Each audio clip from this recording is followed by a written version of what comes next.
आज हलफ उठाने वाली खैबर पख्तूनख्वा काबीना की फहरिस्त और न्यूज़ को मौसूल हो गई है।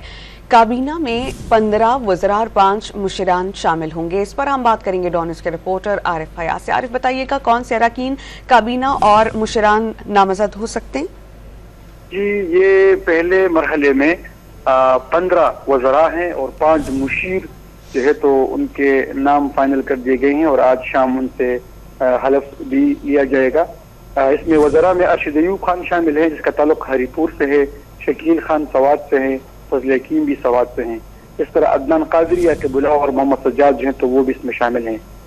स्पीकर साबिक स्पीकर जो कौमी असम्बली असद कैसर उनके भाई अकेबुल्ला भी काबीना में शामिल हैं। मीना खान, फजल शकूर, नज़ीर अब्बासी भी काबीना का हिस्सा हैं। इस तरह पुख्तूनया और आफ्ताब आलम और नौशरा से खलील रहमान भी काबीना में शामिल कर दिए गए हैं। साबिक सूबाई वजीर शाराम तरक्की के भाई फैसल खान तरक्की भी काबीना में शामिल कर दिए गए हैं।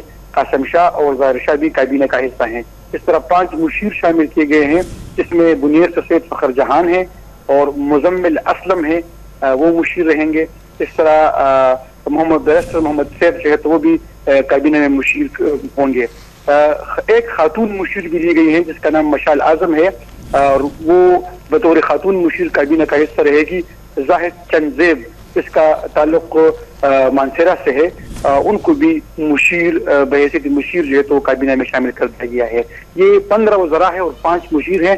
तो शुरुआत में इनके 20 काबीना मेंबरान हैं जो नई हुकूमत बनी है, जिनका बाकायदा तौर पर समरी जारी कर दी गई है और आज शाम उनसे हलफ जो है तो लिया जाएगा। जी, बहुत शुक्रिया आरिफ, आपने अपडेट किया।